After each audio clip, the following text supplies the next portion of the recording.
Hello, students, and welcome to Exploring Natural Resources and the Environment. So, today we are continuing what we talked about last week, and we're moving forward and taking a look at exactly why are renewable and non-renewable resources important.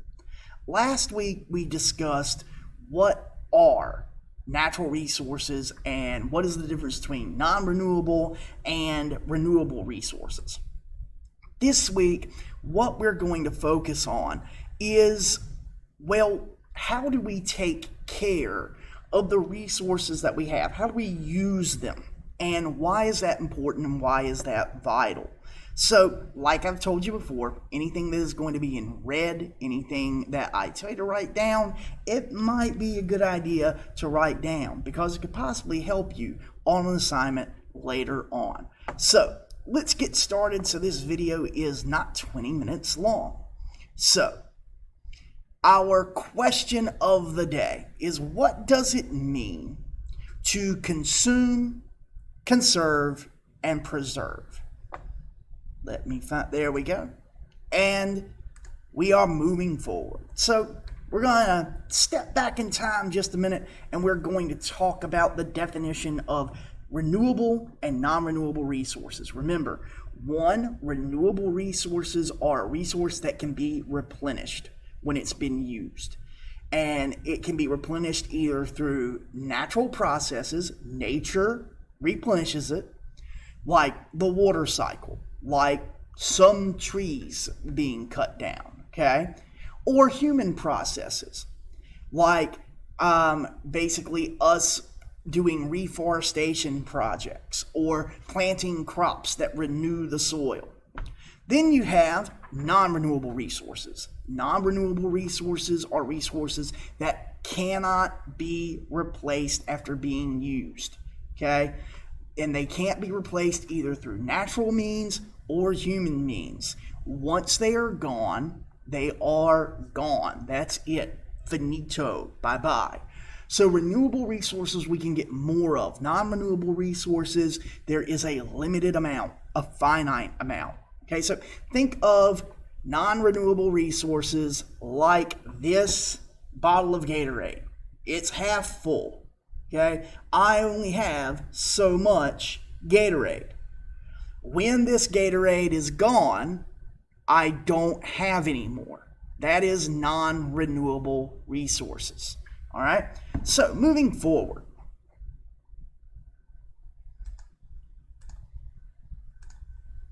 So, guys, this is just a repeat of last week. I wanted to show you again examples of resources that are considered renewable once again.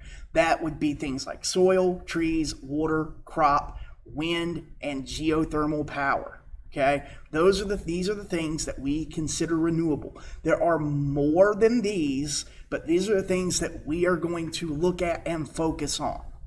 Then we got our non-renewable resources. Things like petroleum oil, gold, coal, natural gas, propane, uranium, fossil fuels, diesel. These are non-renewable resources. Once we've used them, they're gone. Okay? Finite amount. So, moving forward. So, why are renewable and non-renewable resources so important? Well, if it's a non-renewable resource and we only have a limited amount and we keep using it, ultimately, we're going to lose that resource. We won't have it again. So the non-renewable resource, like this Gatorade, like fossil fuels, like gasoline and petroleum oil, eventually we use this up and there is no more. Now, we might have enough for a little while, for a few thousand years, but what's going to happen when those resources are gone? We also have to remember that there are limited quantities of natural and non-renewable resources. At any given time, there might be a resource that might be struggling and we might not have enough of. Also, we have to think about lifestyle changes, how we can do things that can impact the environment based on our choices in how we approach our environment. And then also, we need to think about being conscientious consumers. Do we have to have that big diesel-powered truck?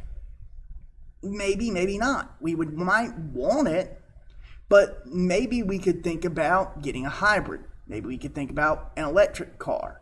Maybe we could think about other ways to use those resources so that we could have a better impact on our overall environment. So, moving forward just a hair. So, that leads us to this conversation, okay? What role do natural resources have in conservation and in our world? Well, first of all, we are consumers. We consume things. We consume timber. We consume food. We consume animals. We consume plants. We consume fossil fuels and natural resources. So consumption means to use or to use up. It means both of those definitions, okay? Consumption in itself is not bad, but you have to think about it like you're on a diet, okay? If you only eat pizza and that is all of your diet, there's going to be impacts to only eating pizza. So that is where the two philosophies of conservation and preservation come in. Conservation means to use something and manage it wisely, okay? To use a resource, but use it in the wisest way possible. Preservation means that it is going to be reserved, continued for survival, set aside. So if we're going back to the Gatorade example, conservation would mean that if I needed this to last 2 more hours, I would probably only take small sips for every 30 minutes, okay? But preservation would be, okay, I need this to last, so I'm going to put it away and not drink anymore. Okay, we're going to set it aside completely. Not use this resource in the Gatorade at all. Okay, so conservation means that we're using that resource in a smart way. Preservation is meaning that we're setting it aside completely. We're letting it sit and letting nature preserve that, and we protect that so that nature can do what it needs to do. Both of these are viable options, but conservation is where a lot of agriculturalists fall under, including myself, because when we conserve something, that means that we are actively working within our environment, with the natural resources that we have, also attempting to find the balance between the needs of the human population and what is necessary for the environment to continue as it needs to. So, guys, consumption. Just wanted to go through some examples to show that we are all consumers and we all consume. We all contribute to consumption of natural resources. We all eat food that comes from crops and livestock. Some of us eat food that comes from wild game and from wild plants. So we are all consuming something. We all wear clothing that's made up of natural fibers like cotton and wool. We all utilize shelters that are made from timber, rock, sand, brick, and metal. We all travel using fossil fuels. We all use electricity. The problem with consumption is that if there is only a limited amount of something, we can wind up overusing to the point where it's gone. Okay, so this is where, once again, preservation and conservation come in. Okay, So some examples of conservation, okay? So conservation are things where we are still using the resource, but we are also protecting it, okay? We're using it wisely, okay? So examples of conservation would be turning off the faucet while you're brushing your teeth, starting a compost pile for waste food so that you could use that compost to grow a vegetable garden, turning off your engine while you're idling for long periods of time. If you're having to sit for more than 15 minutes, why do we need to be wasting that fuel? Recycling is a big thing for conservation. And also unplugging cell phone chargers and other appliances when they're not being used because they're still pulling electricity when they're plugged in. Now, examples of preservation. So, these things are a little bit bigger in scale because what has to happen for preservation to occur is a lot of people have to agree that they're going to set aside a natural resource and not use it. So a lot of examples of preservation are things like national park and state park services. Okay, we've set aside those lands to be protected by the federal government or the state government to keep that land wild, to give animals a play and plants to basically exist. And we also may turn some of that land into educational areas where people could go and be out in nature.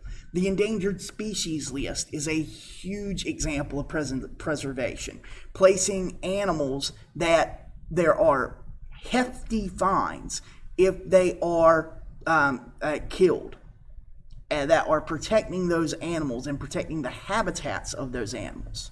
Wildlife refuges, where places that are acres and acres of woods where it is illegal to hunt and fish.